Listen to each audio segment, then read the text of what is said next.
भाषा आणि कविता यांचं खूप जुनं आणि अतूट नातं आहे. केवळ काळानुसार त्या कवितांचे स्वरूप बदलत गेले. 14व्या शतकात अभंग, भारुडे, गवळणी, ओव्या ह्या रूपात शब्दांची गुंफण होत असे. त्यानंतर ह्या रचना कविता म्हणून ओळखल्या जाऊ लागल्या. पुढे 17व्या शतकात स्वराज्याचा विचार लोकांपर्यंत पोहोचवणारे पोवाडे आणि समरगीते प्रसिद्ध झाले आणि स्वातंत्र्यानंतर असंख्य कवितांचे रूपांतर गाण्यांमध्ये आणि भावगीतांमध्ये झाले. कविता ही जणू भाषेचा एक अलंकारच आहे. आजच्या या आधुनिक काळात कवितांचे स्वरूप जरी बदललेले नसले तरी त्यामागच्या भावना मात्र तशाच टिकून आहेत. मंथन सादर करीत आहे कविता पानोपानी, नवकाव्यांगण, 21व्या शतकातल्या कविता. तर सर्वप्रथम आम्ही मंथनच्या संयोजिका श्रीमती माधवी पाडेकर यांना कविता सादर करण्यासाठी मंचावर आमंत्रित करतो. सदर कविता आपल्याच कॉलेजचे प्राध्यापक श्रीरंग जोशी सर यांनी ही कविता सादर करण्यासाठी सुचवलेली आहे. तर मॅमना विनंती करतो की त्यांनी कविता सादर करावी. खरं तर ही कविता प्राध्यापक श्रीरंग जोशी सर सादर करणार होते, पण काही कारणास्तव त्यांची तब्येत बिघडली आहे आणि दुसरीकडे कमिटमेंट असल्यामुळे ते हजर राहू शकले नाही या प्रोग्रामसाठी. तर त्यांच्या वतीने मी ही कविता वाचून सादर करते. कवितेचे नाव आहे सांज वेळ आणि ही एक मुक्त छंदातील कविता आहे आणि कवी अज्ञात आहे. एक बहुधा वयस्कर जोडपं बद्दलची ही कविता आहे. त्यांची मुलं आणि नातवंड दिवाळी सणामध्ये त्यांना भेटायला येतात आणि मग पुन्हा निघून जातात. तेव्हा त्यांच्या मनाची कशी घालमेल होती किंवा त्यांच्या मनात काय विचार असतात अशी ही कविता आहे. दिवाळीसाठी आलेल्या मुलांच्या गाड्या धूळ उडवत निघून गेल्या. संत पावलांनी आजी आजोबा अंगणातून भल्या थोरल्या बंगल्याकडे परतले. आजी क्षणभर टेकली पायरीवर डोळे टिपण्यासाठी. झोपाळ्यावर बसत आजोबांनी पेपरा आड गिळला आवडला. मग मात्र पदर बांधून आजी लगबगीनं उठली घरादारावर तनामनावर पसरलेली दिवाळी आवरण्यासाठी. स्वयंपाकघरातले रिकामे झालेले फराळाचे डबे घासायला देताना चकली हवी म्हणून हट्ट करणारी नात, दिवसाला बेसनाचे 4 लाडू गट्टम करणारा नातू, आईच्या हातची त्याच चवीची आवडती करंजी मनापासून खाताना तोंड वळवून लेकानं पुसलेले डोळे. बस सार्थक झालं आठवडाभर राबून केलेल्या फराळाचं. मग तिनं पांघरुणाच्या घड्या अलगद ठेवून दिल्या कपाटात. एरवी पाहुणे रावळे येऊन गेल्यावर धोब्याकडे जायचे कपडे, पण मुला नातवंडांचा स्पर्श साठवलेली पांघरुणं तिनं न धुताच ठेवायची आठवण आली की त्यावरून हात फिरवण्यासाठी. लेकी सुनेच्या आग्रहाखातर नेसलेल्या भरजरी साड्या इस्त्रीला देण्यापूर्वी लाजली ती. मुलाबाळांच्या नकळत पाडव्याच्या दिवशी आजोबांनी तिच्या रेशमी पदराला चंदनाचं अत्तर लावलं ते आठवून. अंगणातल्या किल्ल्यावरचे शिवाजी महाराज, मावळे, रामदास स्वामी, गवळण, वाघ, सिंह, बदक सगळी खेळणी हलक्या हातानं कागदात गुंडाळून ठेवले पुढच्या वर्षासाठी. ओका बोका किल्ला पाहताना सुस्कारा सोडला गेला. हे सगळं तिला एकटीलाच आवरायचं असतं. हट्टच असतो तिचा. या निमित्तानं सगळी दिवाळी पुन्हा अनुभवते ती. मात्र दोघेही धाडत नाहीत आसवं. मुलांचं दूर जाणं, आपलं इथे राहणं अपरिहार्य आहे हे समजूतदारपणानं अंगीकारलंय त्यांनी.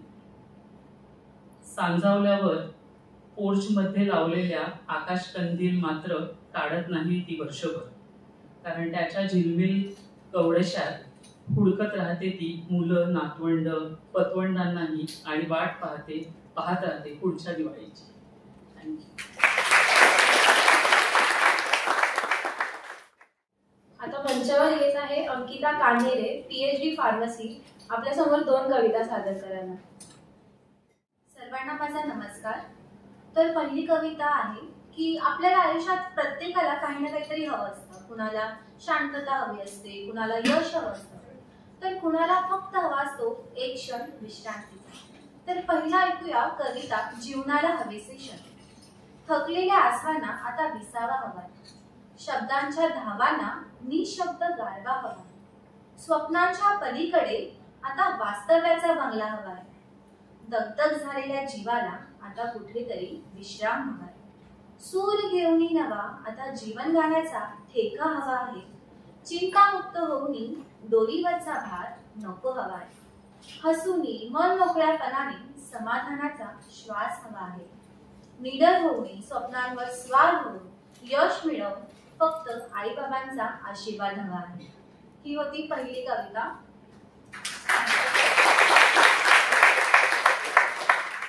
आता तुम्ही लहानपणी गाणं ऐकलंय का? गोरी गोरी पान फुलासारखी छान, दादा मला एक म्हणी आण. पण सर्वांनी हे गाणं ऐकलंय, गायलंय. पण हे गाणं जेव्हा आपण ऐकतो किंवा नकळत आपल्या मनात ना गोरेपणा म्हणजे सौंदर्य असं कुठेतरी बिंबवलं गेलंय. पण खरंच या गोऱ्यापणातच सौंदर्य असतं का? रंगातच आहे का सौंदर्य? तर ऐकूया कविता रंगा पलीकडचं सौंदर्य.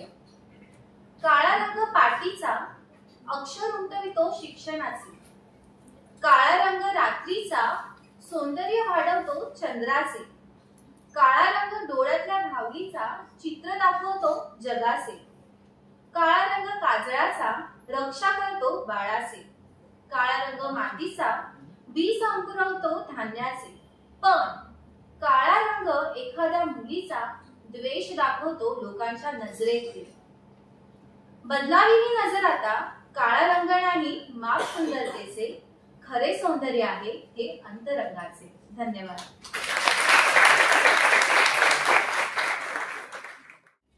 पाऊस येतो, बरसतो, रुणझुणतो आणि पावसाचा विषय आला की कविता ही ऐकतेच.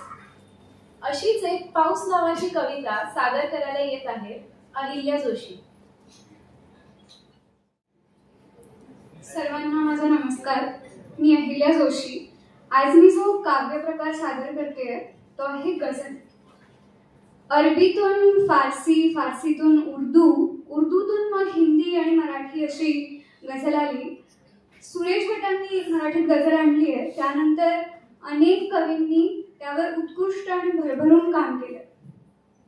आपल्या पिढीतला तसाच एक कवी सारंग पांबटवार याची कविता मी सादर करते.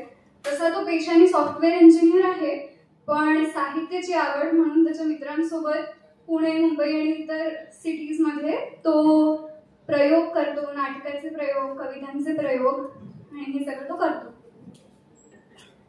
गझलेबद्दल थोडी माहिती द्यायची म्हटलं तर जसं इतर काव्य प्रकारांमध्ये एक ख्याल असतो जो संपूर्ण कविते थ्रू चालतो, पण गझलमध्ये दोन ओळींनी एक शेर, दोन ओळींना एक शेर म्हटलं जातं आणि प्रत्येक शेरात एक वेगळा ख्याल असू शकतो.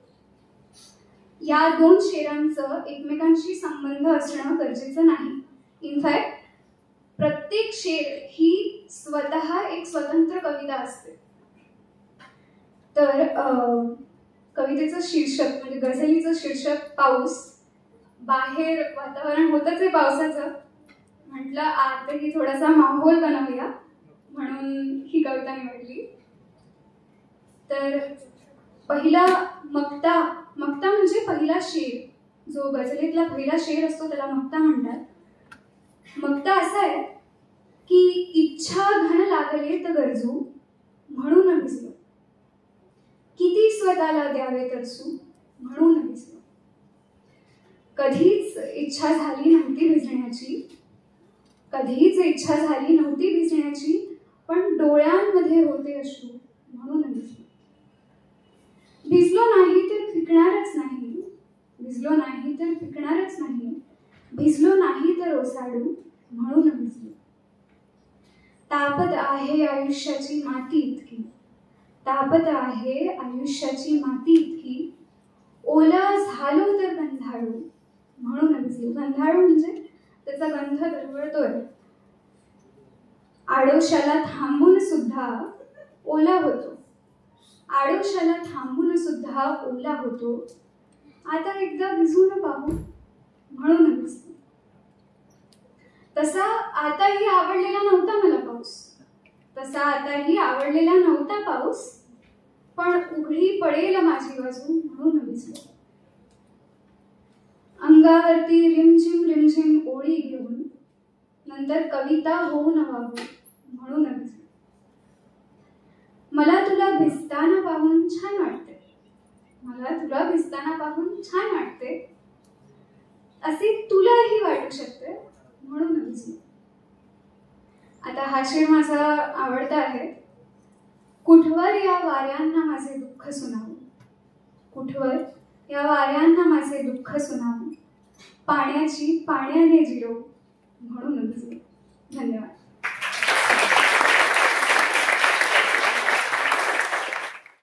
यानंतर आपण सान्विकांड सेकंड इयर फार्माटे हिला तिची स्वरचित कविता सादर करायला मंत्रावर आमंत्रित करूया आणि कवितेचं शीर्षक आहे अपेक्षित होते नव्हते. मी काही प्रस्तावना देत नाही, थेट सुरू करते. नेमकी मी निघाले आणि तो समोर आला. अपेक्षित होतही आणि नव्हतंही.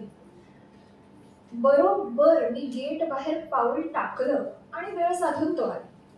मला भिजवण्याची एकही संधी सोडत नाही. तो आला आणि क्षणभर आम्ही एकमेकांकडे बघतच राहिलो. गार वारे वाहू लागले. दाटून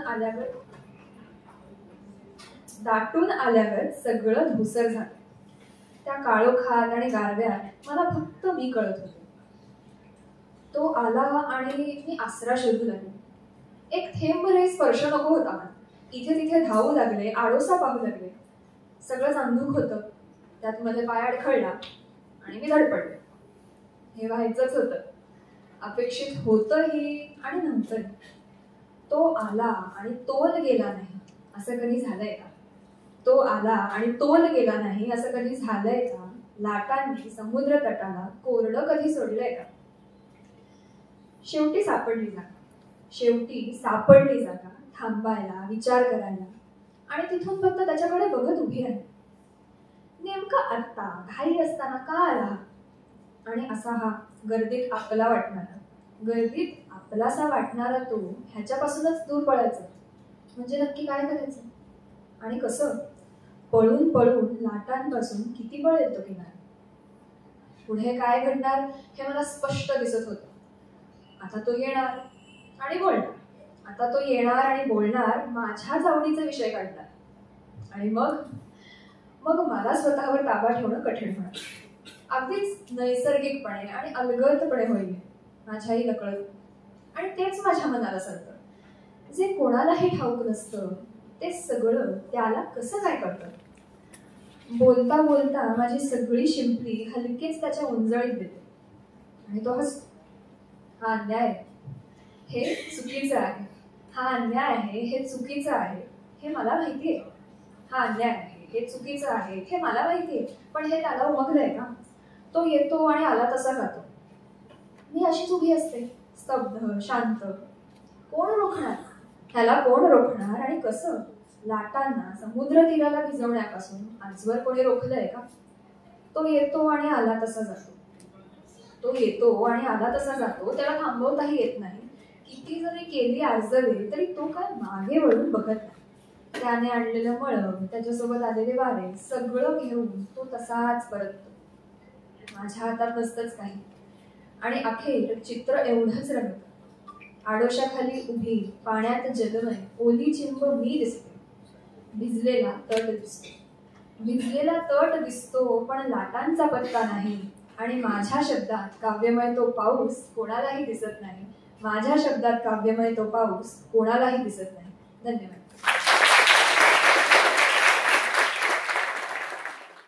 स्वागत करूया Avani Gokhale second year pharmatech हिचे.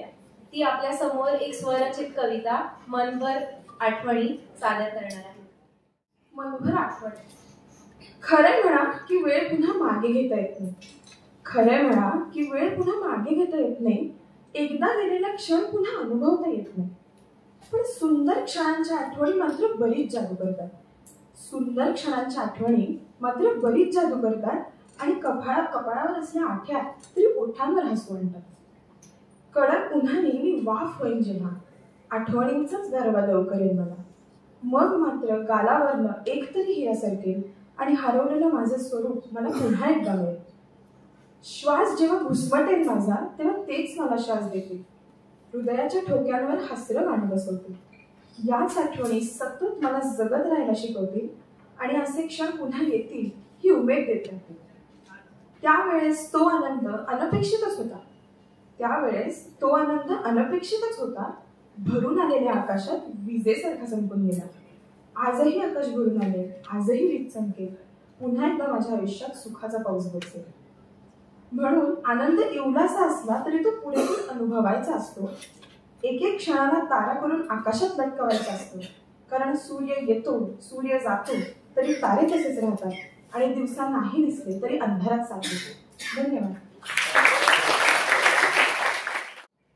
सामान्य माणूस रोज दगदग करून ज्या 2 वेळच्या जेवणासाठी झटतो ते भरलेलं ताट समोर बघून त्याच्या मनातल्या समाधानाचे वर्णन मार्मिक शब्दात ह्या नामवंत कवी, अभिनेते, लेखक संकर्षण कराडे यांनी केले आहे.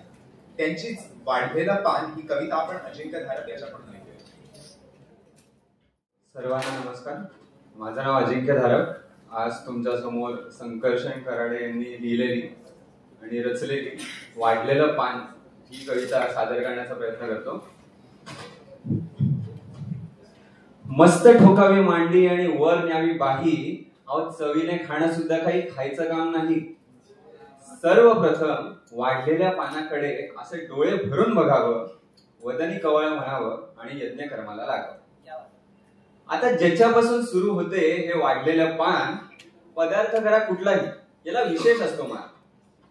अंदाजाने वापरावं लागतं चिमूट चिमूट मीठ, अंदाजाने वापरावं लागतं चिमूट चिमूट मीठ. असं जरा डावीकडे असतं बघा पानामध्ये मीठ. तिथून पुढे सरकला की टप्पा चमचमीतपणाचा, जिथे असतं लोणचं, चटणी आणि मिरचीचा ठेचा. आता कितीही पथ्य असलं तरी हे खावंसं वाटतंच, कितीही पथ्य असलं तरी हे खावंसं वाटतंच आणि भल्या भल्या खडकांच्या तोंडाला इथे पाणी सुटतच. चटण्या म्हणाल तर जवस, कारळ, लसूण, शेंगदाणा, आंबा लिंबाच्या लोणच्याचा चाटावा चवदारपणा. हा ठेचा आयुष्यात जेवढा खाल अनुभवाची साठवण होते, पण ताटातला पोटात जास्ती झाला तर सकाळी मात्र आठवण होते.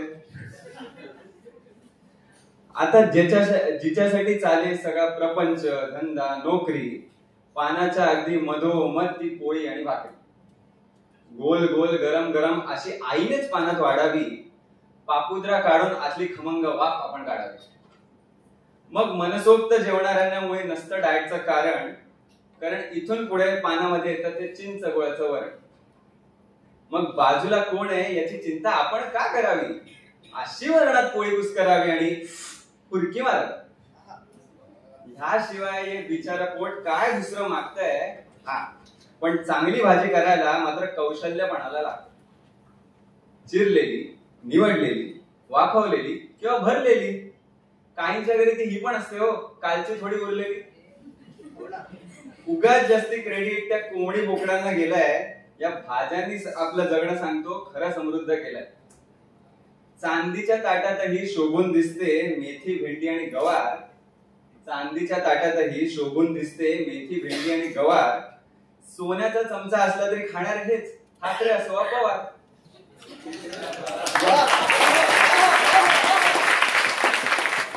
पुढे एकदा पोट भरलं की सुट्ट हे अवघड जगण्याचं कोड. पुढे एकदा पोट भरलं की सुट्ट हे अवघड जगण्याचं कोड. पण मन भरायला लागतं ना मंडळी या देहाला गोड. मग एवढं जेवूनही राखावा आग्रह करणाऱ्याचा मान आणि चाटून पुसून स्वच्छ करावं ते वाढलेलं पान. मग ढेकर देऊन पलंगावरती देह टेकवावा थोडा, इतक्यात कोणीतरी आणून द्यावा लवंग खुजलेला विडा. हेच ते वैभव आहे ज्याच्यासाठी सगळे कष्ट करतो, पण समोर आल्यावर मात्र न जेवता फक्त पोट भरतो. त्यामुळे हे रक्त पिणारे यंत्र तुमचं जरा बाजूला ठेवत जा आणि पानावर जेव्हा बसाल ना मंडळी तेव्हा मन लावून जेवत जा. मग 5 वर पंखा करून झोपण्याचं सुख असं सांगून थोडंच कळावं. 5 वर पंखा करून झोपण्याचं सुख असं सांगून थोडंच कळावं.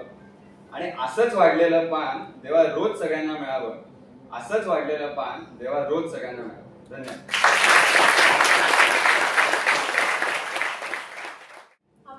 लहानपणी पहिलं चित्र काढतो. 3 त्रिकोण म्हणजे डोंगर, एक अर्धा गोल म्हणजे सूर्य, एक वेडी वाकडी वाहती नदी, एक घर आणि एकच माणूस. या कल्पनेवर आधारित प्रसिद्ध कवी वैभव जोशी यांची हाय काय नाही काय ही कविता सादर करण्यासाठी मी प्राध्यापक आनंद पटवर्धन सर यांना मंचावर आमंत्रित करते. धन्यवाद. या कवितेला हात घालण्यापूर्वी तोंड घालण्यापूर्वी या वैभव जोशींच्या पुस्तकातली सुरुवात जी आहे ती फक्त मी वाचतो, नाही जास्ती मोठी नाही आहे, एकच पाण्याला पाऊस आहे ना, त्यामुळे मला तर मोह आवडत नाही. त्या कवितेचं नाव आहे काल रात्री पाऊस. ती वाचतो आणि मग ह्या चौकोन त्रिकोणाच्या मागे लागतो. काल रात्री पाऊस खिडकीच्या खूप अंगसटीला आला होता. काल रात्री पाऊस खिडकीच्या खूप अंगसटीला आला होता, इतका जवळ की पिल्लू म्हणाला सुद्धा, डॅडी उषाखालची वही भिजे. अर्थात मी त्याला सांगत नाही बसलो की उषाखालची वही जन्मताच ओली चिंब असते. कारण काय माहिती ना, एकतर अशा गोष्टी कळायचं त्याचं वय नाही, अशा गोष्टी कळायचं त्याचं वय नाही. आणि तसंही कविता हा काही समजावून सांगण्याचा विषय नाही. काय समजले? मुख्य कवितेला आम्हाला जी आज्ञा झालेली आहे तिथून ते कविता एक सुंदर अक्षरात मला वाटतं सानवीने लिहून दिली आहे. आश्चर्य म्हणजे ही कविता वैभव जोशींच्या या संग्रहात नाही. या संग्रहाचं नाव आहे मी वगैरे. त्याला कोणाला इंटरेस्ट असेल त्यांनी माझ्या ऑफिसमध्ये येऊन नुसतं बघून पुस्तक तिथेच ठेवून जावं. मला वैभव जोशींनीच ते भेट दिलं आहे, त्यामुळे मी देणार नाही. हाय काय नाही काय. आता मला सांगा, आमच्या इथे विद्यार्थी मित्र बरेच बसलेले आहेत. त्यांना क्लासमध्ये मी मित्र वगैरे म्हणत नाही, इथे म्हणतो. हे हाय काय नाही काय आपण किती वेळा म्हणतो. कधी कधी अभ्यास झाला नसेल तर परीक्षेच्या आदल्या दिवशी येईल तो येईल पेपर, हाय काय नाही काय, बरोबर. अजून कधी म्हणतो, हे तर म्हणतो मी म्हणायचो. अजून कधी म्हणतो?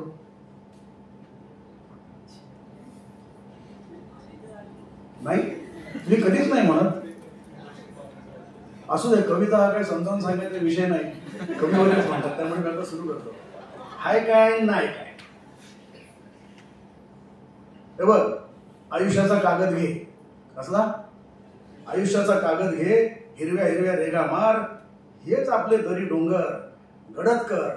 गडद कर हिरवळ पांघर, आडवे तिडवे गोल काढ त्यालाच आपले ढग म्हण. आडवे तिडवे गोल काढ त्यालाच आपले ढग म्हण. आठवणींनी काळ कर त्याला आतलं मळग म्हण. झालं, थोडं काळ थोडं निळ, ज्याचं त्याचं त्याला दिलं. आभाळ डोंगर ढग झालं, पाणी सुद्धा दाटून आलं. हाय काय नाही काय. मस्त. असं कोणीच कधी म्हणत नाही, याचं आश्चर्य वाटतं. सगळेजण एक तर खोटं तरी बोलतायत किंवा ते नाचतायत बोलायला. आता थोडं खाली आहे, ड्रॉइंग हॉल मध्ये जरा शीट आठवा, त्याचा वरचा भाग कव्हर झालाय. त्याने कोणी ते आनंद उपभोगलाय. First year, second year, D1 D2.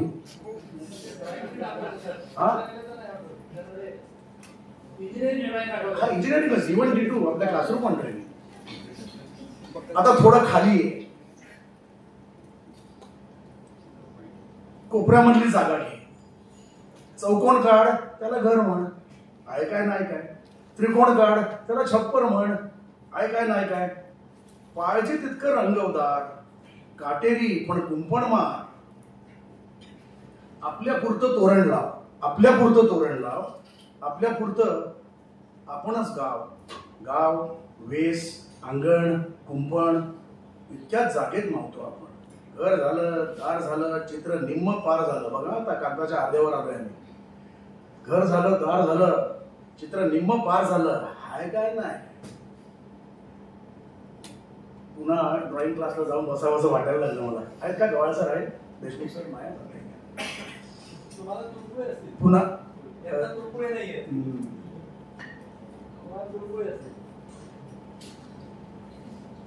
होते.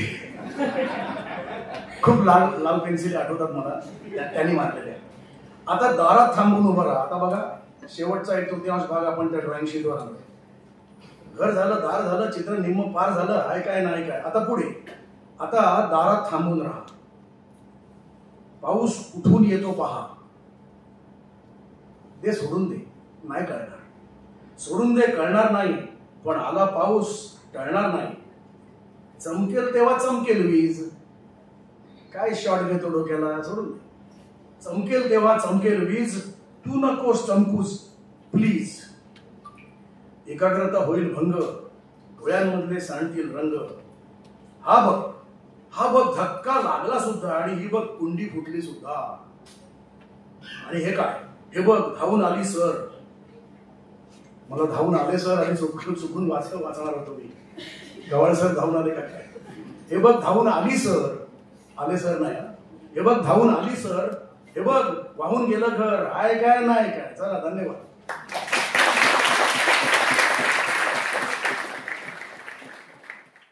त्यानंतर आपल्यासमोर सेकंड इयर सरफेस कोटिंगचा विद्यार्थी ऋषिकेश शिंदे त्याची स्वरचित कविता मुळांच्या पलीकडचे अस्तित्व सादर करणार आहे. तर त्याला मी नमस्कार. जरा या कवितेविषयी जर सांगायचं झालं तर ही कविता मी 9वी मध्ये असताना लिहिली होती. कारण माझ्या मराठी विषयाचा स्वाध्यायाचा हा एक भाग होता. तर माझ्या कवितेचं नाव आहे मुळांच्या पलीकडचं अस्तित्व. ही कविता प्रकृती आणि माणसांवर आहे. कधी कधी वाटतं माणसंही जणू झाडच असतात, मुळांनी जमिनीत रोवलेली, पण सावलीने सर्वांना जपतात. त्यांच्या वाकणाऱ्या फांद्या जणू नम्रतेचा श्वास घेतात आणि त्यांच्या पानांतून जगास शुद्ध हवा देतात. उपस्थितीत त्यांच्या थांबे जणू ही वेळ, आणि कैक वेळी जणू टळूनही जातो काळ. फुलं गळले तरी ठेवून जातात सुगंध, काही माणसांशी असतात भेटीनंतरही स्मृतिबंध. अशी माणसं देतात न मागता काही, जसा वृक्ष देतो सावली उन्हात जळता नाही. कधी कधी वाटतं माणसंही झाडं असतात, मुळांनी जमिनीत रोवलेली, पण सावलीने सर्वांना जपतात. आई जी धरती सारखी निस्वार्थ निसहनशील, ती वाणीने मधुर वर्तनाने विनम्रशील. तीच पहिली प्रकृती, तीच पहिली शांतता, तिच्याच कुशीत शिकतो आपण दयेची परमानता. मग जेव्हा मन थकून जातं, निजग सारं गोंगाटाने भरतं, तेव्हा अशा माणसांच्या जवळ बसावंसं वाटतं. धन्यवाद. आता आपल्या समोर सेकंड इयर बीकॅमचा विद्यार्थी नवकिरण ठगे 2 स्वरचित कविता घेऊन येत आहे. आपण त्याचं स्वागत करूया. अगदी स्वतःची ओळख मी कवितेनेच करून देतो. मी विद्यार्थी विज्ञान शाखेचा असलो, तर पानोपानी कार्यक्रमात सहभागी झालो. कविता माझा छंद म्हणून मी करतो. रसायन भेटलं म्हणून मुंबईला आलो. कविता करायला तर विषय आहे खूप, पण मी मनापासून कविता करतो. बाकीचं काही सांगायचं, मी सुरुवात स्वतःच्या परिचयाने करतो. नमस्कार, माझे नाव नवकिरण मदन ढगे, राहणार पुलगाव. माझी शाखा रसायन तंत्रज्ञान आहे. असंच एकदा सुचलं मला की कवीला सर्वात जास्त प्रिय त्याची कविताच असते, तर काय नाही आपण कवितेवरच कविता करावी, म्हणून मी कविता रचली आहे. कवितेचं नावच आहे कवीची कविता. कविता फक्त पानोपानी नव्हे, तर श्रोतांच्या मनावर राज्य करते. एक सुंदर कल्पना कागदावर रेखाटली जाते, स्वर तालाने बांधली तर गाणं बनते, राग सुरांनी गायकाचं गीत बनते. आपल्या लयतालावर नृत्यकाला नाचवते. जात्यावरच्या ओव्या की बाळाचे बरोबर गीत होते. देवाला प्रार्थना करण्यासाठी भजन व आरती होते. शूरवीरांना वर्णन करणारे पोवाडे की खोल अर्थाची गजल बनते. अलंकाराने नटलेली रसगहन असलेली पद्य, झाडांना फुलांनी तर पानांना कवितेनेच रोवत असते. धन्यवाद. ह्यानंतर आपल्यासमोर फर्स्ट इयर बीकेमिंगचा नचिकेत गावण त्याची स्वरचित कविता वर्षा ऋतू सादर करेल. सर्वांना नमस्कार. यावर्षी पावसाळा थोडासा जास्त लांबलाय मला वाटतं, आणि आपल्याकडे थोडक्यात गोडी असं म्हणतात, पण आता हा किती 6 महिने लांबलाय मला वाटतं पाऊस. त्यामुळे पावसाचं कवितेचं नातं तर झालंच, पण एवढा नावडता होत असताना पाऊस त्याचं आणि आपल्या भारत देशाचं काय, अगदी 3000 वर्षांपासूनचं काय नातं आहे, आणि त्या पावसात आपल्याला काय भावभावना कित्येक पिढ्यांना अनुभवायला मिळाल्या, त्यावरती कविता लिहिण्याचा प्रयत्न केला आहे. कवितेचं नाव आहे वर्षा ऋतू. पर्जन्याचे बेडूक ज्यांचे कौतुक वेदात, पर्जन्याचे बेडूक ज्यांचे कौतुक वेदात, ते स्मरतो मी ढग बघताना चिंब पावसात. गडगडणे ऐकू येता ते सुखावते देशाला, सुप्त संपता पाऊस पडला यज्ञ सफल झाला. कवी कुलगुरु विरहात सांगतो समीप मेघाला, कवी कुलगुरु विरहात सांगतो समीप मेघाला. दूत म्हणून जावे अन द्यावा निरोप भार्येला. तानसेन दरबार गाजवी गाता मेघ मल्हार, तानसेन दरबार गाजवी गाता मेघ मल्हार. 5 स्वरांनी पाऊस पडला बरसला बेसुमार. खिडकीतून पाऊस बघताना म्हणतात शेजारचे काका, खिडकीतून पाऊस बघताना म्हणतात शेजारचे काका, पाऊस पडता कविता सुचते, पाऊस पडता कविता सुचते. माझी ऐकता का? 6 ऋतूंची राणी म्हणून वर्षा राज्य करी, 6 ऋतूंची राणी म्हणून वर्षा राज्य करी. थेंबन थेंबातून जिव्हाळा नेते घरोघरी. धन्यवाद.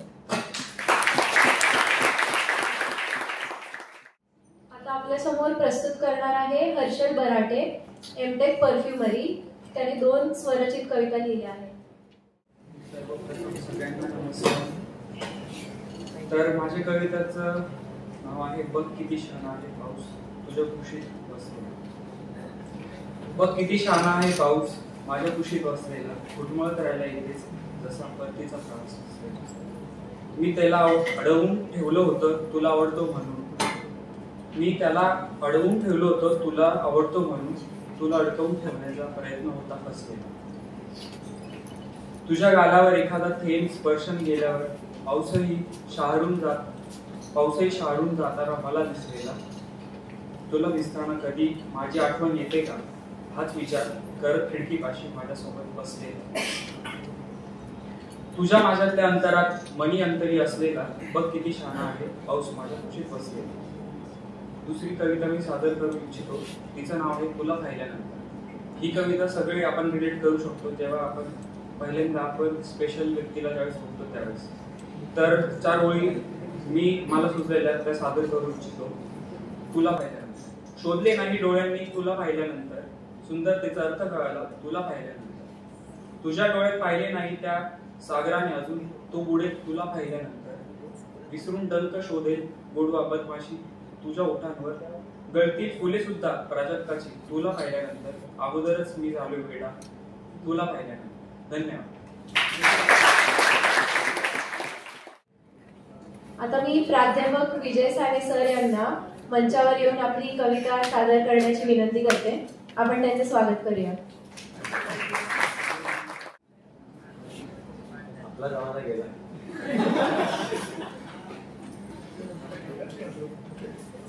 सध्या जमाना काय व्हॉट्सअपचा. पण ही जी कविता आहे ती माझ्या प्राध्यापकांची आहे. प्राध्यापक रानवेकर डायस डिपार्टमेंट, जे 2000 साली रिटायर झाले. आता वय त्यांचं साधारण 80-81. तर ते साधारणतः एक 10-15 दिवसांनी एकदा पाठवतात मला. आणि तुमचा विषय जरा 21व्या शतकातले होते, सो त्यांच्यातली काढली. कारण सध्याच्या शतकातला अगदी रिसेंट एक एक्झाम्पल आहे. नाव आहे पोस्टाची भीती. अजूनपर्यंत मी कधी ऐकली नव्हती. कशा याच्यावरती लिहिलं, तुम्ही ऐकलं असेल पण माहीत नाही, पण आहे. अंग लाल रंगाचे अनवार काळी टोपी शहराच्या हरेक नाक्यावर असायची. मी तर तुमच्या सर्वांच्या सोयीसाठी 1854 पासूनची पोस्टाची पेटी या सुरुवात झाली. तुम्ही पोस्ट कार्ड टाकायचात कधीतरी, असायचे ते लोकल व गावाकडचं कधी. सीलबंद पाकिट टाकायचात तर कधी कधी, ते कधी ब्राऊन रंगाचं तर कधी गुलाबी. कधी कधी असायची खूप अर्जन्सी, बऱ्याच वेळेला ती एक्सप्रेस असायची, तर बऱ्याच वेळेला फास्ट डिलिव्हरीची तुम्ही लावायचा वर स्पीड पोस्ट चिठ्ठी. बरेच साहित्यिक लिहायचे माझ्यावरती, एक पूर्ण कथाच असे पु ल देशपांडेंची. हो, तीच मी खरोखर सर्वांची आवडती, असायचेच तेव्हा मी ती महत्वाची. आता हे खरं त्यांनी मला सप्टेंबर पाठवलं, कारण त्यावेळेला आपला गव्हर्नमेंट कडून आलं की पोस्टाच्या पेट्या ते बंद करणार. आता नाही आहे, किती आहे की नाही माहित नाही, पण किती जणांनी पोस्टाची पेटी वापरली मला माहिती आहे. आम्ही बरेच वापरलेली, तुमच्यातल्यापैकी किती जणांनी बघितले असेल कल्पना.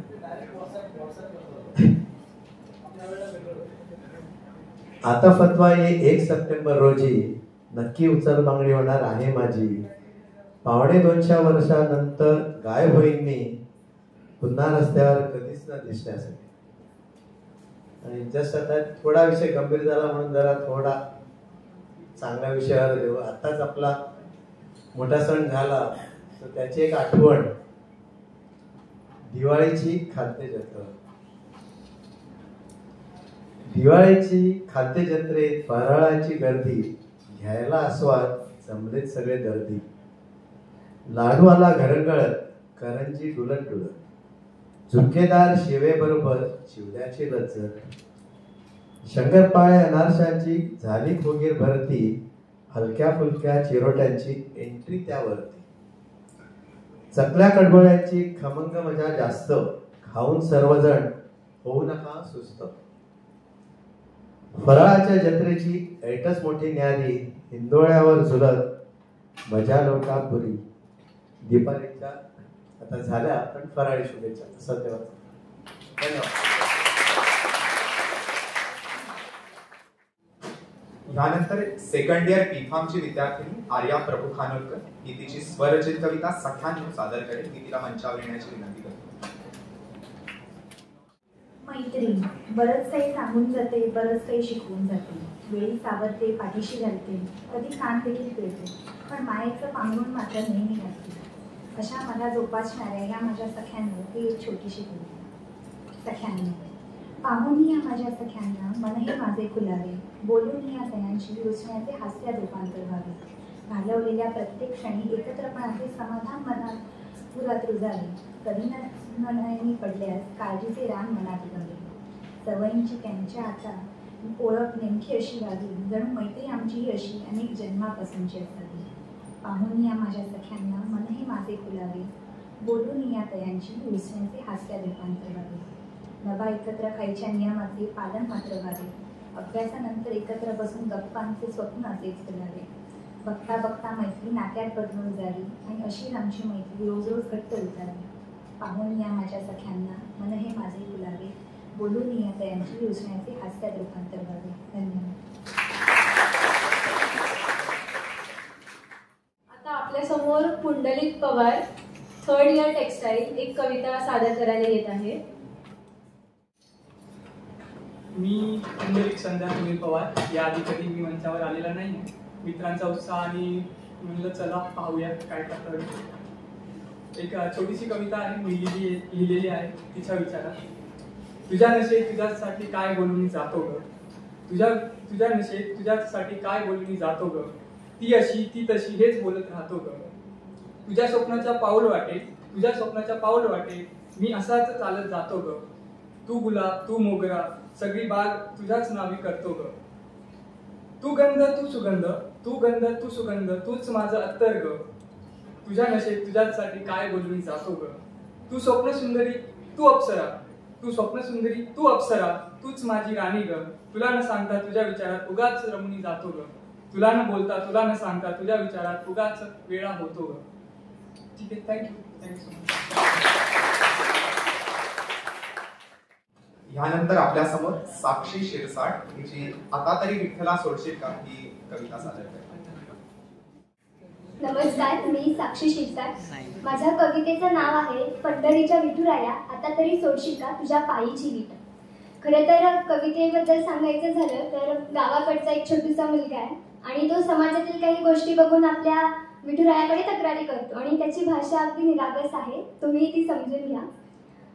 कवितेचं नाव पंढरीच्या विठुराया आता तरी सोडशील का तुझ्या पायाखालची वीट. युग 28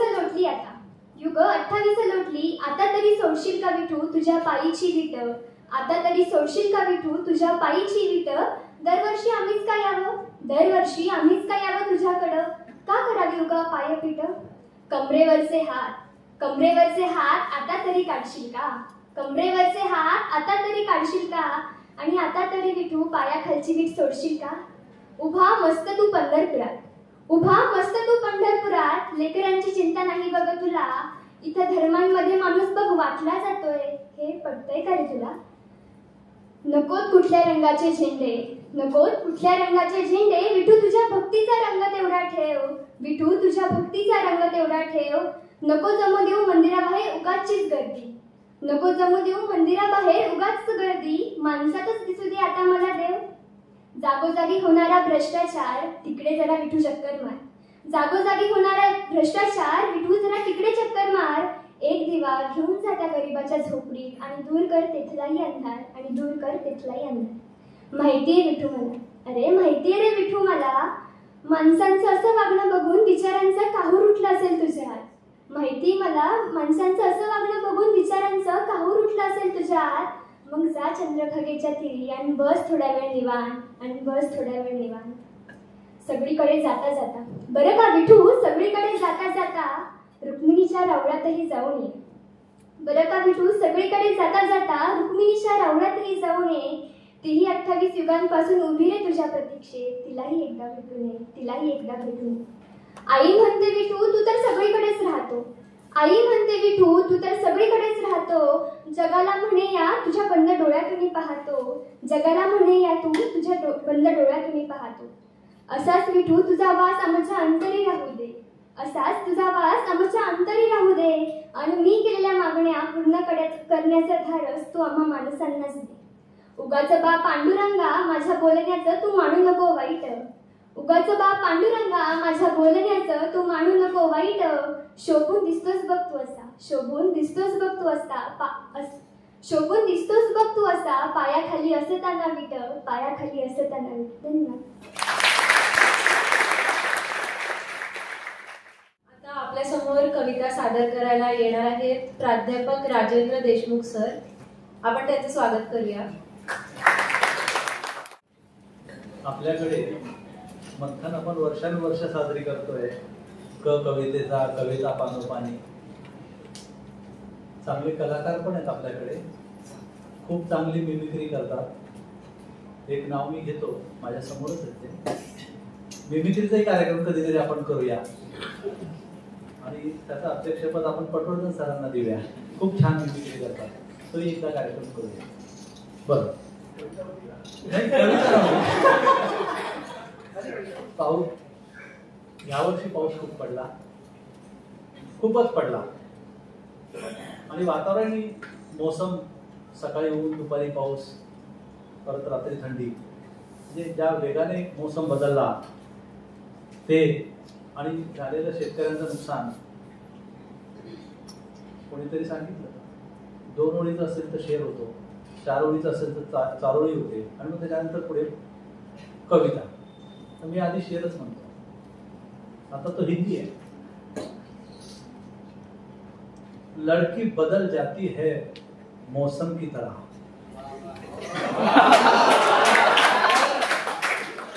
लड़की बदल जाती है मौसम की तरह, लड़के बर्बाद हो जाते हैं फसल की तरह.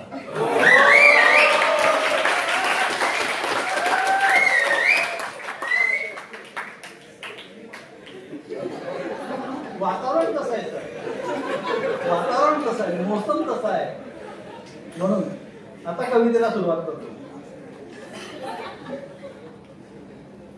कविता शोधतो.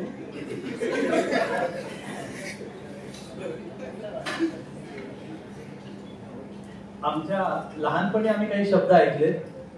या कवितेतले काही शब्द मलाही माहित नाही, पण बरेचसे शब्द मला माहिती आहेत.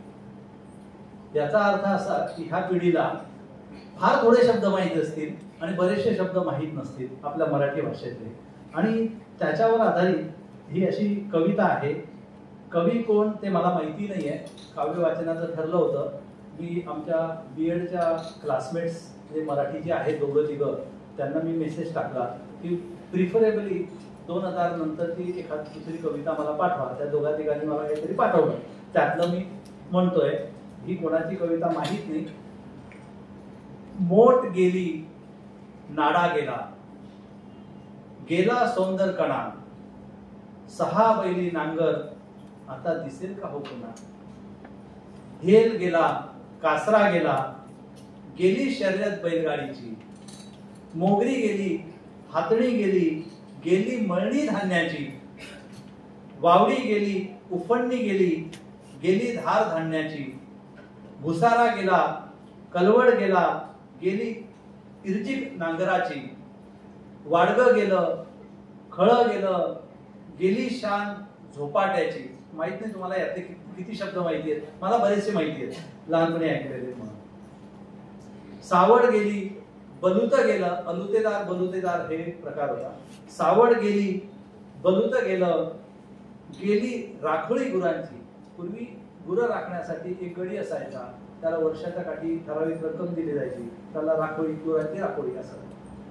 हौद गेला सारण गेली, गेली बारव जुनी, वाढवान गेली रहाट गेलं पाणी शेंदायचं, रहाट गेलं शेंदू कसं पाणी, मेड गेली कूड गेलं, गेला वास आढ, कुळव गेला डुब्ब गेलं, फराड गेलं पुढे, कुरवत गेला खळ गेलं, चंद्राचे तळ पण गेलं, हरिणाची गाडी गेली, मामाची पण माडी गेली, गेल गेला गंज गेली, करडईचा फड गेला, अंगणात लावलेला भला मोठा वड सुद्धा गेला, बोर गेली जांभळ गेली, गेला रानमेवा, खंबीर होती जुनी पिढी गावाकडे तेव्हा.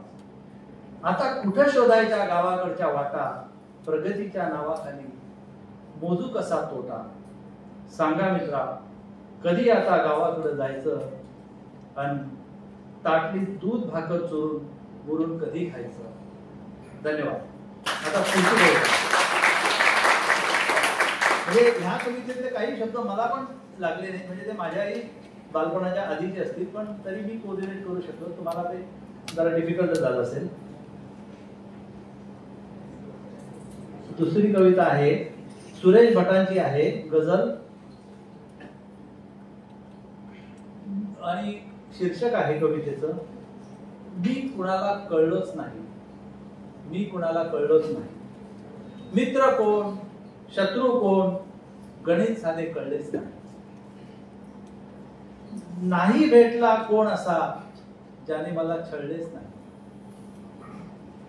सुगंध सारा वाटीत गेलो मी कधी दरवळलोच नाही. ऋतू नाही असा कोणता ज्यात मी होरपळलो नाही. केला सामना वादळाशी त्याच्यापासून कधी पळालो नाही. सामोरे गेलो संकटांना त्यांना पाहून वळलो नाही. त्यांना पाहून मागे फिरलो नाही. पचवून टाकले दुःख सारे मी कधीच हळहळलो नाही. आले जीवनी सुख सारे मी कधीच हुरळलो सुद्धा नाही. मी कधी ना सोडली सत्याची कात खोट्यात कधीच मळलो नाही. रुसून राहिले माझ्या अगदी जवळचेच पण मी कुणाला कळलोच नाही. मी कुणाला कळलोच नाही. धन्यवाद.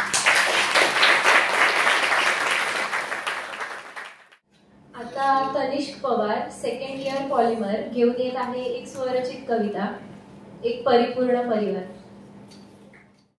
आता ही मी कविता तसं तर पहिल्यांदाच लिहितोय आणि सादर पण पहिल्यांदाच करतोय ऑफकोर्स. तर परिपूर्ण परिवार याला एक थोडी ऐतिहासिक पार्श्वभूमी पण आहे आणि असं काही मोस्टली माझ्या तरी म्हणजे जीवनात नाहीये, पण असं असावं असं मला वाटतं म्हणून ही थोडीशी कविता लिहिली आहे. तर घर असावं भरलेलं मायेच्या माणसांनी, बंगळीवर बसलेले असावेत माझे आबा आणि आई. आबांचा आदर फार आणि मान असावा त्यांच्या शब्दाला. आईचं निखळ माया आणि आशीर्वाद असावा माझ्या पाठीला. आऊ माझी जी आजी, आऊ म्हणजे माझी आजी आहे, तिचं माझ्यावर प्रेम निर्मळ. आप्पा माझे आजोबा, छाया ती घराची जसं की पिंपळ.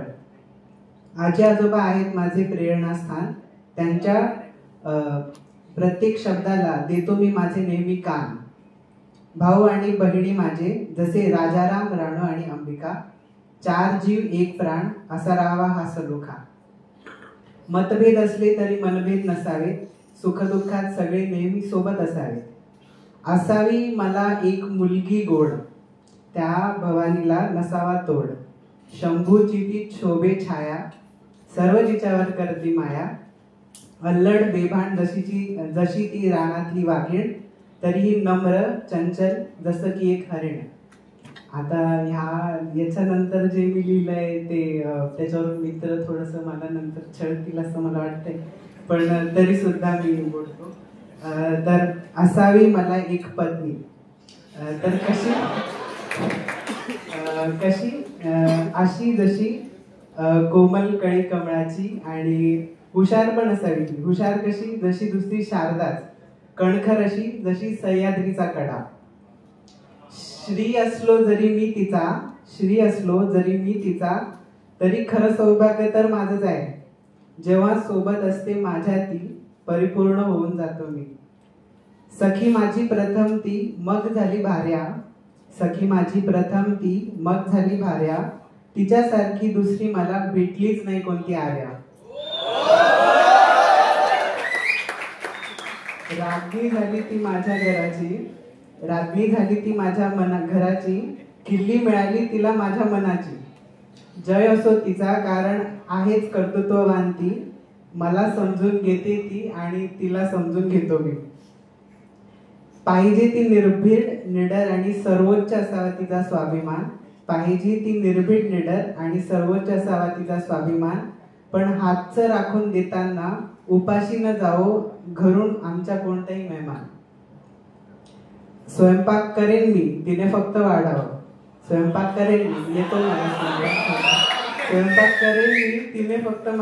तिने फक्त वाढावं. 2 घास जेवता जेवता आम्ही दोघांनी मन मोकळं बोलावं. ती आहे माझी लक्ष्मी सरस्वती, आणि जशी शिवाची पार्वती, आमच्या छोट्याशा रायगडाची ती कुलस्वामिनी शक्ती. शेवटी एवढंच म्हणेल, लख होतं माझं घर असं आहे तिचं हसू. शिवाची थोरली सून ती शंभूची येसू.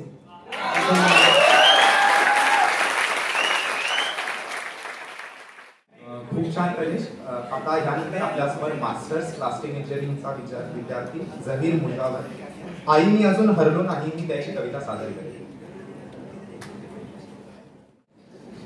नमस्कार. माझ्या कवितेचं नाव आहे आई. असं नाही ग आई की आठवण फक्त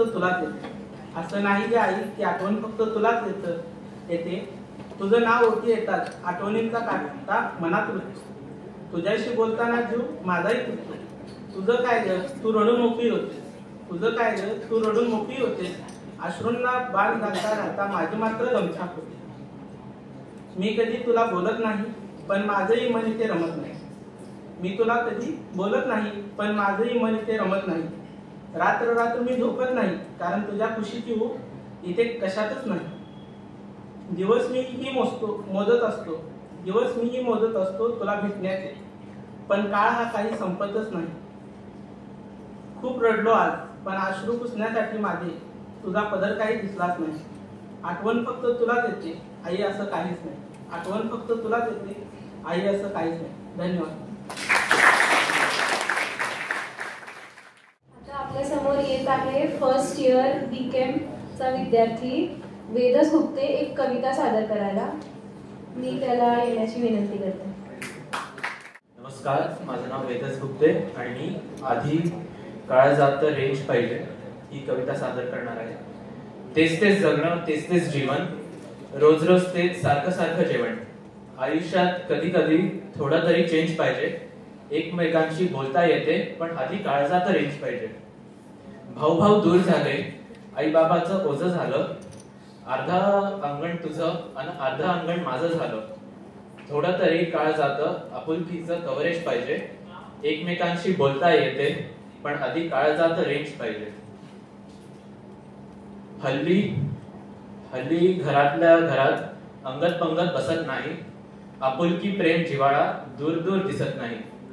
घरात घरात प्रत्येकाला आयुष्य अरेंज पाहिजे. एकमेकांशी बोलता येते पण आधी काळजात रेंज पाहिजे. एकमेकांचे सुख दुःख एकमेकांनीच वाटायचे. आपुलकीनं मायेनं एकमेकांना भेटायचे. एकत्र पंगत जेवतानाही शेतातलं ताजे वेज पाहिजे. एकमेकांशी बोलता येते पण आधी काळजात रेंज पाहिजे. धन्यवाद. यानंतर आपल्यासमोर कांचन ढोंगसे तिची कविता सादर करेल. मी तिला मंचावर येण्यासाठी आमंत्रित करतो. नमस्कार, मी कांचन ढोंगसे. तर कविता कोणासाठी आवड असेल, कोणासाठी छंद असेल, पण माझ्यासाठी नेमकी कविता म्हणजे काय हे माझ्या कवितेतून ऐकूया. माझ्या कवितेचे विषय आहे कविता. कविता ती केवळ अक्षरांची मांडणी नाही की शब्दांची माळ नाही. कविता म्हणजे केवळ अक्षरांची मांडणी नाही की शब्दांची माळ नाही. ती आत्म्याच्या ओंजळीतला अश्रू आहे. हृदयाच्या खोल गाभाऱ्यातलं हसू आहे. शब्दांच्या शाईत ती विरघळते आणि मनातल्या न बोललेल्या गोष्टी सांगते. ती शांततेच्या गर्भात जन्मलेली, वेदनेच्या कुशीत वाढलेली, भावनांच्या अथांग सागरात फिरते आणि स्वतःचं अस्तित्व शोधत बसते. जेव्हा जग ऐकूनही ऐकत नाही तेव्हा कविता माझ्याशी कुजबुजते. मनाच्या खोल गुहेत ती सूर उमटवते आणि हृदयाच्या अवशेषांवरून चालत शब्दांना प्राण देते. कविता कधी गहिरा श्वास असते तर कधी उसावलेली उसास असते. कधी कुठल्या गोष्टींची आस असते तर कधी कुणासाठी लिहिलेली खास असते. कविता म्हणजे अंतर्मनाचं निर्वाण, विचारांच्या गाभाऱ्यात उमटलेला ध्वनिगान. ती काळाच्या पलीकडचं मौन आहे जे शब्दांत उतरलं तरीही अनामिकच राहतं, पण त्या प्रत्येक शब्दात एक विश्व दडलेलं असतं. जेव्हा जग माझ्या मौनाची तक्रार करत असतं तेव्हा ती शाईचा बांध फोडून लेखणीच्या पोटातून कागदावर जन्मते आणि माझ्या मौनाला शब्द देऊन माझं अस्तित्व जगते, जगाला ओरडून सांगते. म्हणूनच कविता म्हणजे माझा आसमंत ज्यात माझे विचार पक्षी बनून उडतात. कविता म्हणजे माझा आसमंत ज्यात माझे विचार पक्षी बनून उडतात आणि नवीन दिशा दाखवतात. ती मला व्यक्त होऊ देते, हसू वाटलं तर हसू देते, रडावं वाटलं तर रडू देते. ती मला व्यक्त होऊ देते, हसू वाटलं तर हसू देते, रडावं वाटलं तर रडू देते. प्रेमात, रागात, आशेच्या क्षणात आणि शांततेच्या श्वासात. कविता म्हणजे फक्त लेखन नाही, ती माझं जगणं आहे. कविता म्हणजे फक्त लेखन नाही, ती माझं जगणं आहे. कारण जोपर्यंत कविता मला ओळखते तोपर्यंत मी जगते शब्दात, भावनात, नीरवतेच्या अनंतातही. कारण कविता म्हणजे फक्त लेखन नाही. धन्यवाद. Digvijay Patil, 3rd year Pharmatech आपल्यासमोर प्रस्तुत करणार आहे एक कविता. आपण त्याचे स्वागत करूया. तर कवितेचं शीर्षक असं आहे रसायन तंत्रज्ञान संस्था मुंबई. कवितेचं वैशिष्ट्य असं की कवितेची प्रत्येक ओळ ही रसायन तंत्रज्ञान संस्था मुंबई म्हणजे र सा य न असं करत करत ईने त्याचा शेवट होतो. हे कवितेचं वैशिष्ट्य. तर मी माझ्या कवितेला सुरुवात करतो. रसायनांच्या सुगंधात उजळलेले हे ज्ञानधाम, रसायनांच्या सुगंधात उजळलेले हे ज्ञानधाम, साधनेने उभे राहिले हे विज्ञानाचे परमनाम. यशाच्या पायरीवर उभा हा संशोधनाचा दीपस्तंभ, यशाच्या पायरीवर उभा हा संशोधनाचा दीपस्तंभ, नवनिर्मितीचे प्रतीक हे परिश्रमांचे नंदनवन. तंत्रज्ञानाच्या तेजाने उजळते प्रत्येक स्वप्न धारणा, तंत्रज्ञानाच्या तेजाने उजळते प्रत्येक स्वप्न धारणा. त्रयस्थ भावनेत नांदते संस्कार आणि साधना, त्रयस्थ भावनेत नांदते संस्कार आणि साधना. ज्ञानाच्या शोधात झेप घेणारी ही आमची तरुणाई, ज्ञानाच्या शोधात झेप घेणारी ही आमची तरुणाई. नवोन्मेष हेच आमचं ओळखपत्र, आम्ही ICT मुंबई. नवोन्मेष हेच आमचं ओळखपत्र आणि आम्ही ICT मुंबई. संकल्पांनी सजलेली संस्कृतीची संगोपन भूमी, संकल्पांनी सजलेली संस्कृतीची संगोपन भूमी, स्थायी मूल्यांवर उभी अशी ही ज्ञानाची जननी, स्थायी मूल्यांवर उभी अशी ही ज्ञानाची जननी. मुंबईच्या मनी बसलेले, मुंबईच्या मनी बसलेले हे तेजोमय मंदिर ज्ञानाचे, मुंबईच्या मनी बसलेले हे तेजोमय मंदिर ज्ञानाचे, बदलत्या काळातही अढळ ध्येय रसायन तंत्राचे, बदलत्या काळातही अढळ ध्येय रसायन तंत्राचे. ईश्वरी प्रेरणा लाभलेले हे संस्थेचे पावन रूप, ईश्वरी प्रेरणा लाभलेले हे संस्थेचे पावन रूप, हे रसायन देविके तुझे तेज अमर राहो, राहो हे अद्भुत स्वरूप, हे रसायन देविके तुझे तेज अमर राहो, राहो हे अद्भुत स्वरूप, राहो हे अद्भुत स्वरूप, राहो हे अद्भुत स्वरूप.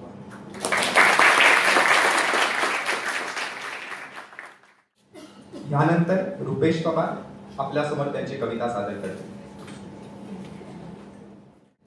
नमस्कार सर्वांना. ICT अभिमुना आहे.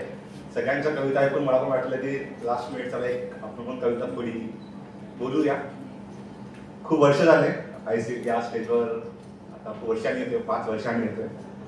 प्रत्येक वर्षी माझ्या कॉलेजमध्ये या मंथन परिवाराच्या प्रत्येक इव्हेंटला अटेंड करायचो.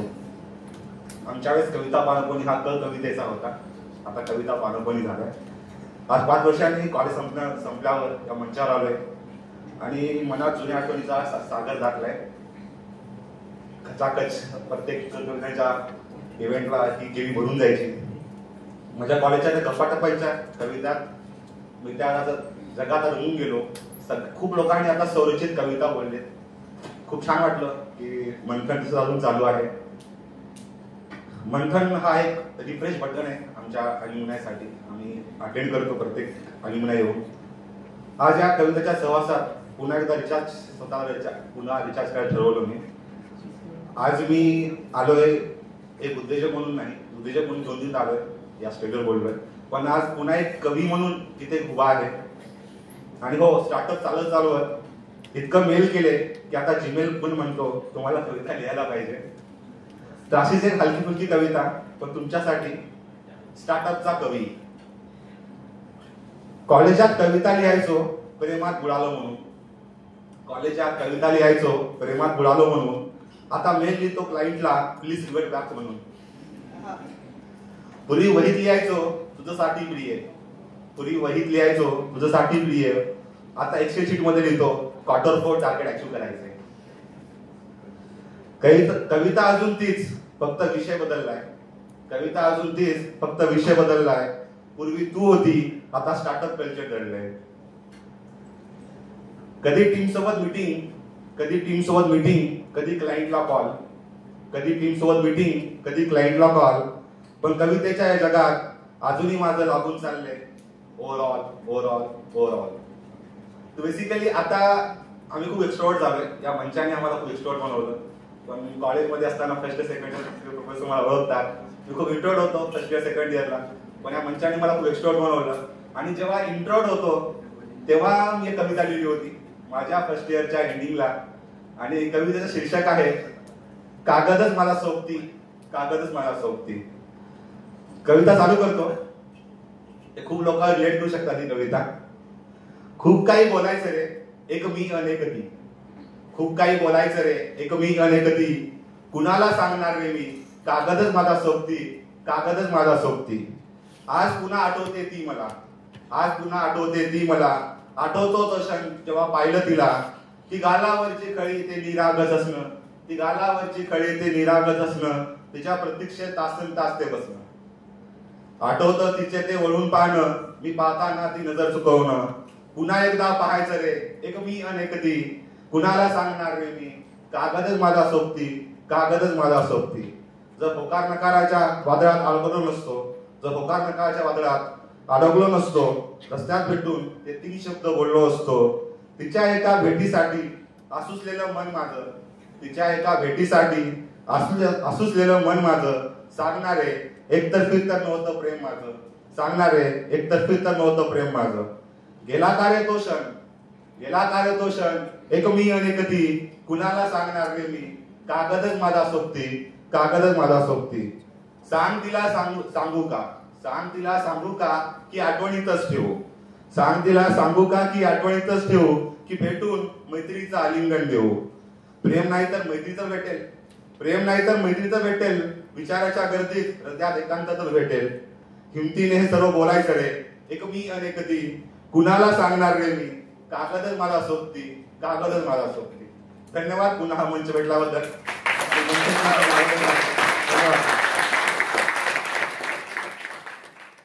आजच्या कविता पानोपानी या कार्यक्रमाची शेवटची कविता सादर करायला येत आहे कीर्ती गांगुर्डे, 3rd इयर, फार्मा.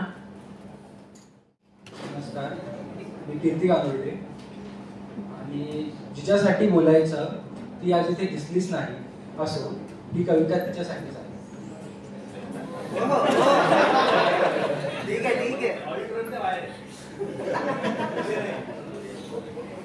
वा, आज पुन्हा तू रुसलीस.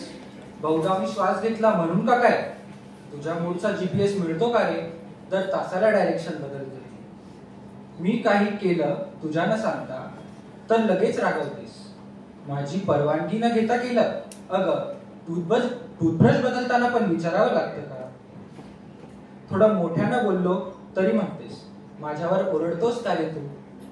थोडं मोठ्यानं बोललो तरी म्हणतेस माझ्यावर ओरडतोस का रे तू?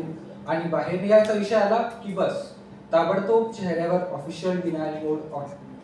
जाऊ नकोस, लोक वेगळे असतात. अगं, पण निसर्गाला पण विचारायचं का तू येतेस का? तू म्हणालीस माझ्याशी बोलू नको आणि 2 मिनिटांनी स्टेटस टाकतेस सम पीपल चेंज. अरे वा, आता प्रेमातही PR चाललाय का? फॉलोअर्स ठरवतील कोण बरोबर. मी सॉरी म्हटलं तरी तू म्हणतेस तुझा टोन आवडला नाही. मी सॉरी म्हटलं तरी तू म्हणतेस तुझा टोन आवडला नाही. मग सांग ना ग, टोन करेक्टर ऍप कुठे मिळतो की तुझ्या मनातच मी इन्स्टॉल व्हायचं बाकी आहे.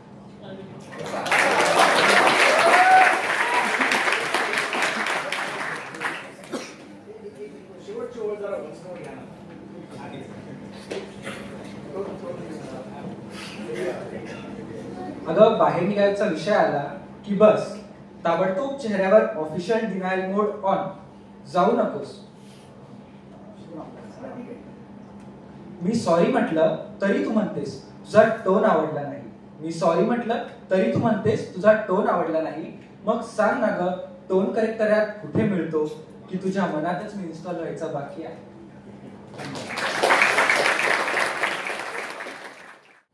त्यानंतर आजच्या कार्यक्रमाचे आभार प्रदर्शन सादर करण्यासाठी मी मंथन सचिव हर्ष सावंत याला मंचावर येण्याची विनंती करतो. नमस्कार. कविता पानोपानी या बहारदार कार्यक्रमाचे आभार प्रदर्शन करतेवेळी सर्वप्रथम मंथनच्या संयोजिका श्रीमती माधवी वाडकर यांचे मी खूप आभार मानतो. तसेच सर्व प्राध्यापक, शिक्षक व इतर कर्मचारी यांचेही आभार मानतो. आजच्या कार्यक्रमामध्ये ज्यांनी कविता सादर करून हा कार्यक्रम एका वेगळ्या उंचीवरती नेऊन पोहोचवला त्याबद्दल कविता सादर करणाऱ्या सर्वांचेही आभार आणि त्यांच्यासाठी एक जोरदार टाळ्या.